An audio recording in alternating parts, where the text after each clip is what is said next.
BSNL को डुबाने में दो लोगों का प्रमुख योगदान है। 50% योगदान इनके कर्मचारियों का, और दूसरा जो बीएसएनएल की सर्विस लिया, कसम बताते हैं दिल से।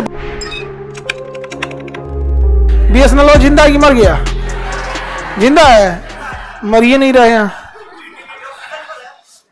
लॉकडाउन में गांव पे हमारे वाईफाई नहीं था, तो एक ही ऑप्शन था, एकाधिकार था बीएसएनएल का। उसका एक था FTTH, ये वाईफाई थी बीएसएनएल की, FTTH अपना अपना वेबसाइट की बीएसएनएल। लॉकडाउन में मजबूरी थी कि गांव में बीएसएनएल ही था, ठीक है, तो बीएसएनएल ही था और कोई ऑप्शन ही नहीं था। तो उससे कहे कि हमको लगा दो यहाँ पे, तो कहा कि जहां आपका, हमारे घर में स्टूडियो लग नहीं सकता था, वहाँ हल्ला होता था, उस टाइप की व्यवस्था ही नहीं थी हमारे यहाँ। तो हम एक दूर लिए थे, एक जगह किराया पे 1000-2000 का एक रूम, उसी में स्टूडियो लगा दिए थे। तो नेट चाहिए होगा ना, कहा कि सुनिए, जितना दूर आपका है आपको खर्चा उठाना पड़ेगा उतना दूर का। तार का हम 35,000 रुपया दिए थे, अपने पैसा से 35,000 रुपया दिए थे, तार का घींच के ले जाओ। जबकि किसी से लेते हैं लोग ना, अपना तार ले आके देता है। अभी तो बिजली विभाग कहेगा कि आपको घर पोल आप अपना करवाइए। अरे आप उतने तरवा लेंगे कि जो पोल आपसे घर आ घींच ले, तो भाई तुम अपना कनेक्शन, मेन कनेक्शन ले जाओ। अब मेन कनेक्शन से हम अपना कनेक्शन ले लेंगे। हम उतना दूर खींच के ले गए। हम कहें कि चलिए चलता है, मजबूरी है, कोरोना में कम से कम गाँव में तो पढ़ाई दे रहे हैं ना, आप लोग का पढ़ाई नहीं डिस्टर्ब होता। आप लोग उस टाइम के नहीं है, उस समय 11 रुपये का बैच था, एक फाउंडेशन बैच 11 रुपये का होता था। आज 200 रुपये का है ना, उस समय 11 रुपये का बैच था।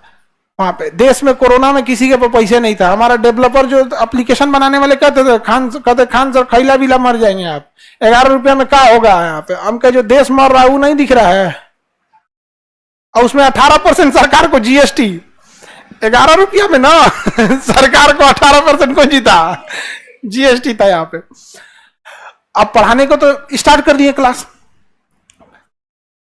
हर हफ्ते उसका कुछ ना कुछ बिगड़ा रहता था। नेट कट गया है, हम कहे वाईफाई कट गया है, तो कहा हाँ 1-2 घंटा इंतजार कीजिए आ जाएगा। ये बीएसएनएल वालों का कहना था। एक दिन हद हो गया, कोनो जेसीबी से खोद रहा था ना, तो बीएसएनएल का तरवा खोद दिया। उसको कहे कि मेरा क्लास रुका हुआ है, ठीक करो, तो कह रहा है कम से कम 1 हफ्ता लगेगा।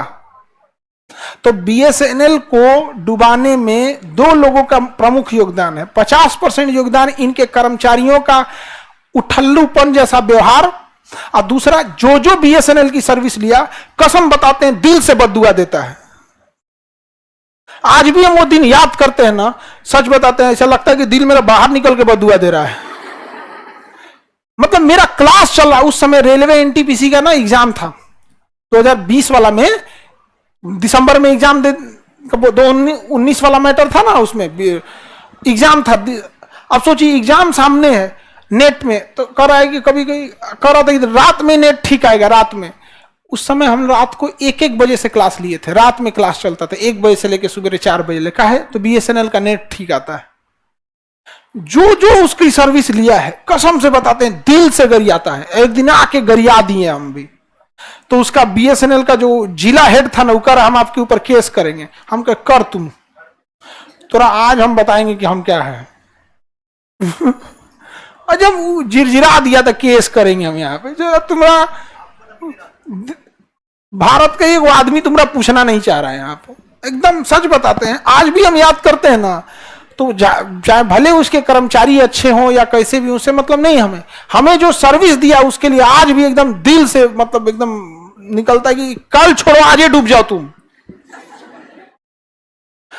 और जब बीएसएनएल को प्राइवेट किया जा रहा था, तो कोई भारत का आदमी नहीं आया उसके लिए, दूर से प्राइवेट हो जाए तो ठीक है। यहाँ पे अपना तार और घींच घाच के ले गए। और जब छोड़ के आए ना यहाँ पे, तो हम तरवा छोड़ दिए वहीं पे, ले जाओ किसी और को सर्विस देना। और अभी हम ना होली की छुट्टी में घर गए थे, तो बाकी लोगों से पूछे कि कैसा चल रहा है बीएसएनएल, तो करो वैसे ही चल रहा है। सोचो 4 साल में कोई सुधार नहीं हुआ है।